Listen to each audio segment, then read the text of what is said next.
labą rytą. Pakirdom, paėdėm jau, išleidom kolegas turistus ir čilinam su savo standartiniu vaizdeliu. Kažkas čilina hamakose, kažkas čilina ant slenkščio. Čilim. Ten matosi pilietis upėj maudosi kažkoks tai vietinis. Laukiam savo džipuko, kad važiuos džipukas, varysim prie savo transporto priemonių. Čia mūsų mėgamasis buvo šiąnakt. Hamakai visi ištimti ir stoginė tokia ir viskas. Ir nieko čia daugiau neprigalvojo jie. Ir visi taip gyvena. Tai čia tai mėgamasis, ta prasme, bet pas juos nėra net mėgama. Pas juos yra tokia asla, mes vakar čia su jais geriam vakare biškį ryžių vyną, šnekėjom. Tai yra tokia aslava. Ir pavyzdžiui, tas pilietis, kur čia mūsų vakar prižiūrėjo, tai pas jį 2 šeimos gyvena tokioj. Jo ir jos systros vyresnės. Ir jie ten visi savo. Kaip va. Ir valgo, ir miega, čia šeiminėlė gyvena. Ten jeigu eiti, tai ateini į internetą, ten yra internetas ant kalno.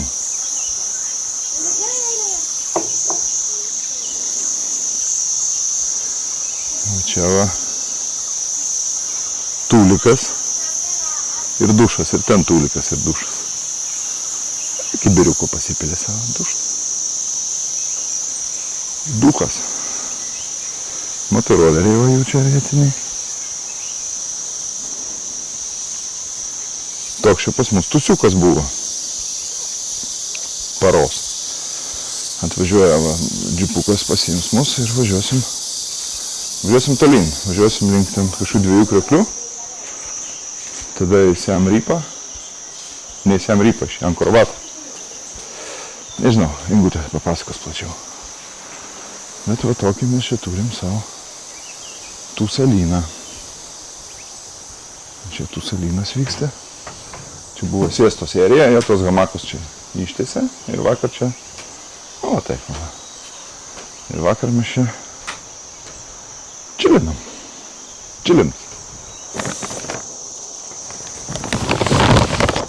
Apie Ingutę. Pabajok milijonų sekėjų. Gerai.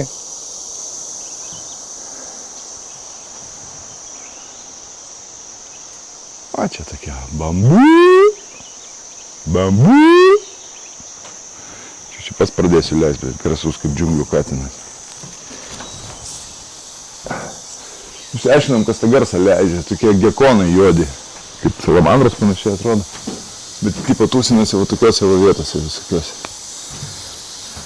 Dar neįrašiau, bet čia jau tiek, kad aš čia, kada įrašysiu garsą, tai uždėsiu, apie ką aš nekėjau, nes ten jazau. Skerdžiamo katino, kastruojamo be anestezijos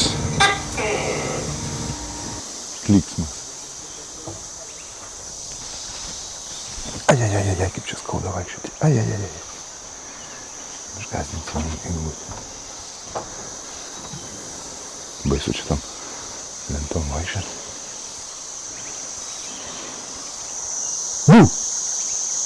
Išsigandai?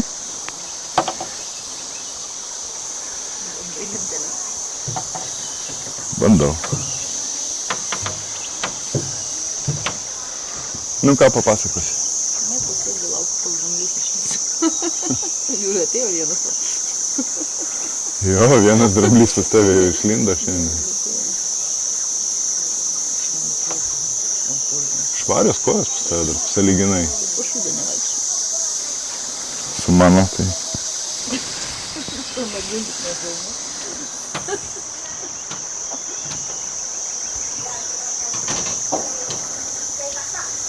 Ten ta šeimyna gyvena, čia turistai. Ten čilinimo area, o kitoje pusėje gatvės virtuvėlė.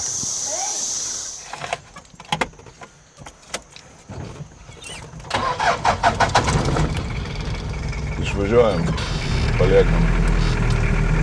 Visus pamojuosim tetai, viso gero teta.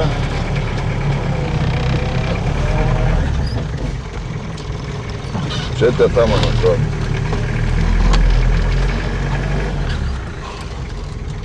Toks apsispinėjimas, krapatlyvas.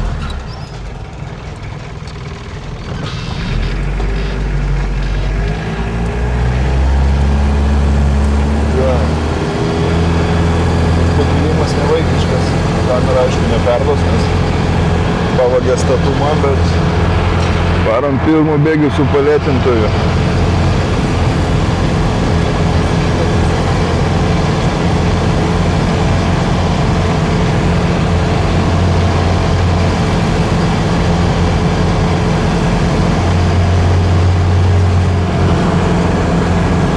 Atsisveikinimo vartai.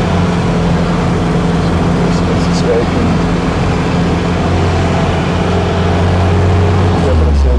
Tuzėlį. Palėtinto išjungiam, kalnų nebebus. Čia šitos hubus unlockins dabar. Atsisveikinam su Mandu Įkyriai rezervato dramblių.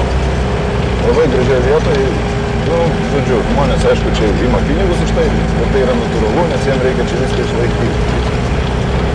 Tai varkelės turbūt padarytas specialiai. Bet čia daug visokių lodžijų, va ten va stovi vėl namukai ant kalno. Bet mes jau žiauriai autentiškai vietoj pernaudojam. Sleep like a local. Ingutis sėdi. Ką ingutis? Nešneka. Žiūrėjau.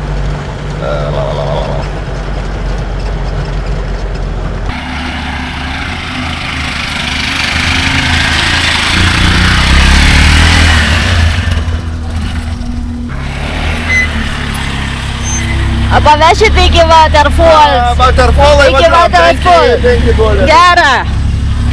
$5.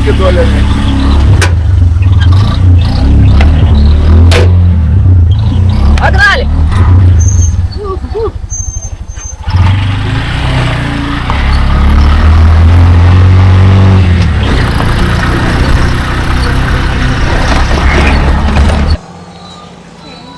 Chebra renkasi valgyti visi. Čia sudėtinga iš tikrųjų. Viskas čia gerai, skanu kol kas, bent jau nei karto dar neapsigavom.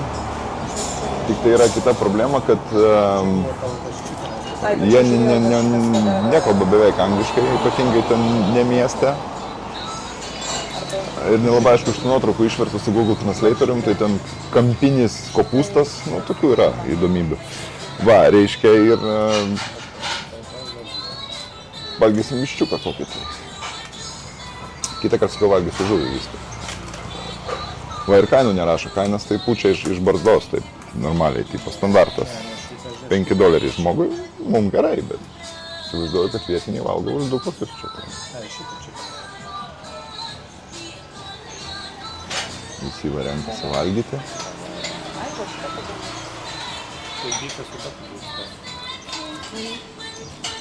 Karučia, dako siūlau neimti. Užsilėkėm, ko tai pamatėm, kad Mariaus su Vaiva nebėra. Reikia dabar stoti aikšteliai, servisuose, vietiniuose. Ieškom servisų sustot palaukti. Kažkaip po dienos tinginiavimo jau norėjosi biškai važiuoti, tai net kaifuoju lengvai su to tuk-tukiš. Ir kelias geras.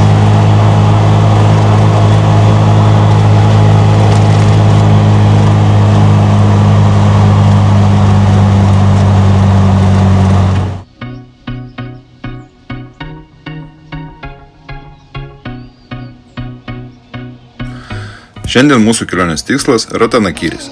Šiaurės rytinė Kambodžos provincija, kur kriokliai, krateriniai ežerai ir tradicijas puoselėjančios vietinės gentys dar gyvuoja taip, lyg būtų kitame pasaulyje. Planas buvo gana ambicingas – aplankyti keletą krioklių ir išsimaudyti juose. Gal net užsukti prie Jak Laom, to garsiojo vulkaninės kilmės ežero su 3 km taku aplink, kur net pasivaikščiojimas jaučiasi kaip žygis. Įprastai mūsų kelionės tempą diktuoja tuktukai, kurie važiuoja taip, tarsi nenorėtų išgąsdinti kelio dulkių. Bet šiandien netikėtas siurprizas. Kelias buvo stebėtinai geras, o mūsų tuktukai lyg būtų paragavę kokių nelegalių energetikų, riedėjo stebėtinai normaliai. Netėjom svarstyti, kaip čia taip mums viskas sekasi. Oras irgi pataikytas, nei lietaus, nei debesėlio, tik saulė, karštis ir tas jausmas, kai pradedi galvoti, kad kriklys būtų geriausias dušas tavo gyvenime. Tad su tokiu entuzijazmu ir stipria motivacija neišvirti patys nusprendėme pirmiausia užsukti į viešbutuką Bandlungę. Čia yra Ratanakirio sostinė.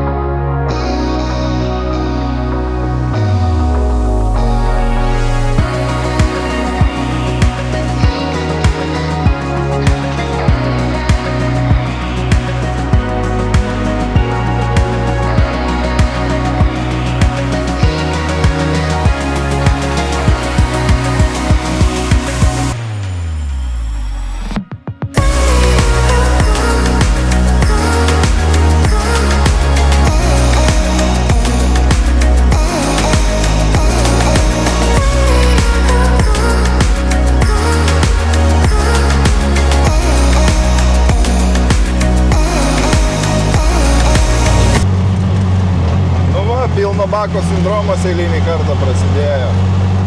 Tik prisipylėm kūro ir O kokie akmenukai.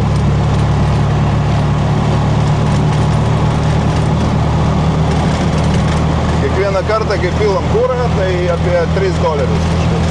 Ar 3-4 dolerių.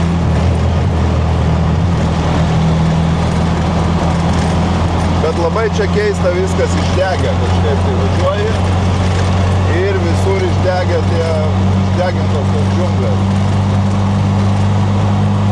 Atrodo, turėtų būti gražu viskas džiunglės, bet jos išdegę.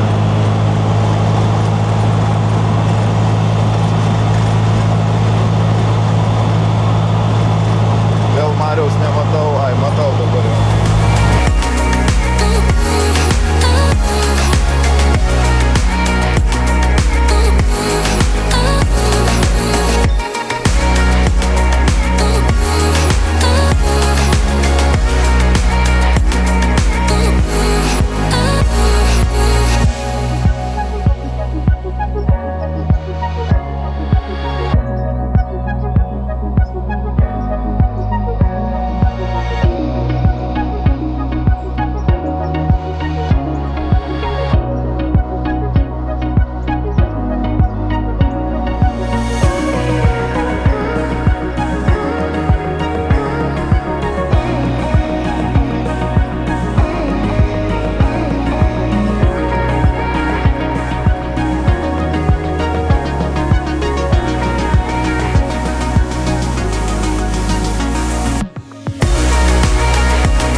Radom Londrį.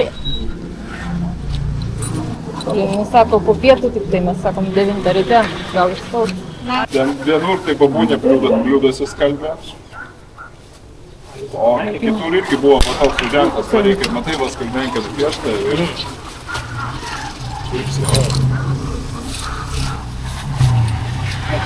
Tai sako, o čia daflėje, sako, tai jų yra tokių. Yra kodėl aš važiuoju, tai ieškau. Aš sakau, čiūriu į savo aparato, ieško, davai skambinu. Lithuania. Europe.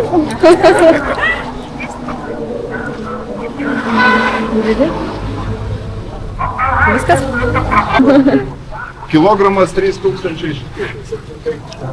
Va, įdėjom šiaip netaip įsiaiškinom, žiūrėsim, ką čia mums priskalt.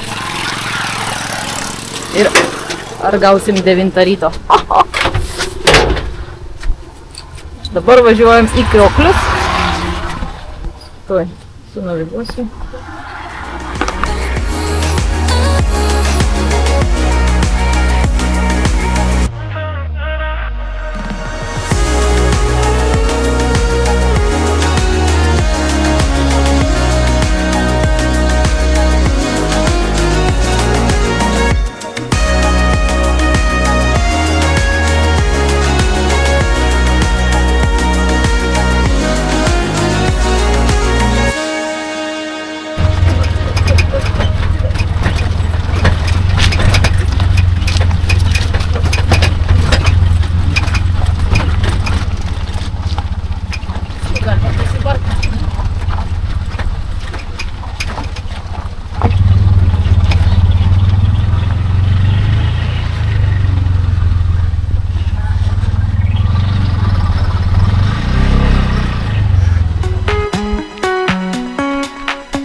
Pasiekėm vieną iš artimiausių krioklių, maudynės įvyko, prakaitas nuplautas, dulkės irgi misija įvykdyta.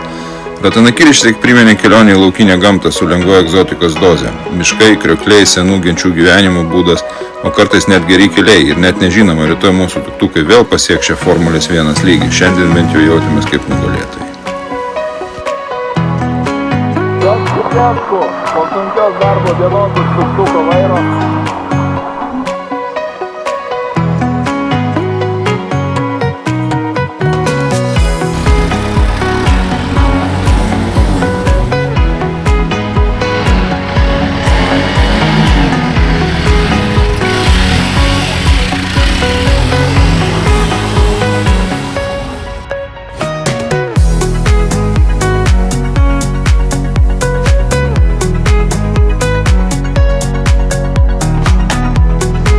Atvažiavom palydėti saulės. Čia prie tokio būdos va. Ten jau mėnulis pakilęs, Ingutė droną leidžia. Ten didelis būda toksai stovi aikštelės gale. Ir čia vaizdelis va toks. O, pakilo. Velniukštis.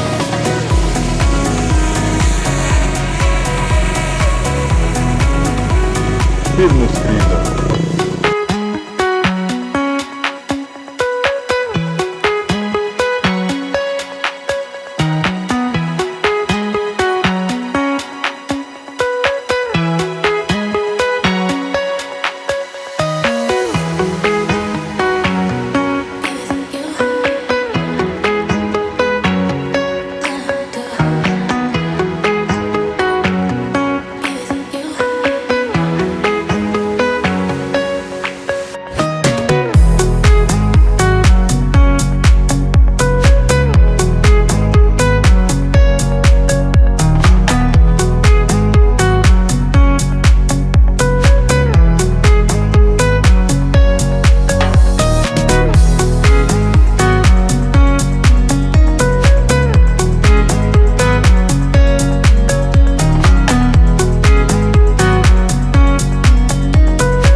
Dar dronas skraido koks tai.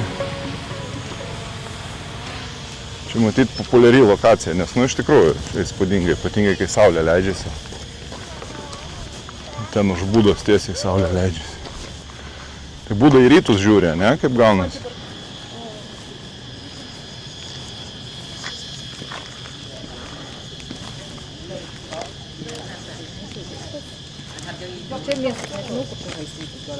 Po maudinių kriokliuose nusprendėm nuvažiuoti miestelį pavakarieniauti. Paieškos ilgai neužtruko, radom pakraštyje stovinčią kavinukę su plasmasiniais stalais lauke, viskas kaip turi būti. Atrodė gan jaukiai, kol neatsivėrė meniu. Angliškai niekas nei kalba, nei supranta, meniu tik nuotraukos iPaduose, be jokių aprašymų, tai rodom pirštai, šypsomės ir žaidžiam vakarienę pagal intuiciją. Atnešė kažką, kas vadinasi vištiena, bet vištienos ten nebuvo. Tik kažkokios kojos dalys, gal sąnariai, gal sparnų likučiai, o mėsos kaip ir nėra. Garnyro vietoj saujo traškių šiaudų, kurios drąsiai būtų galima naudoti kaip paklotą jūrų kiaulytį. Pavalgyti nepavyko, tai grįžome į viešbutį, bet laimiai mūsų šeimininkas turi restoranėlį su normaliu maistu. Taigi, jisai mus pamaitino kaip reikiant, ramiai, skaniai ir be siurprizų. Vakaras išgelbėtas, pilvai patenkinti. Gyvenam su vabalais, nežinau, ar dar matysit, va. Pilna trobo kirmelių. Čia skrusdėlės. O jau vakar galėjai nufilmuoti tą kelią. Ko tokį? Ai, bet tai tam tai keliai dzintam ramiai. Biški dirbam, biški nedirbam.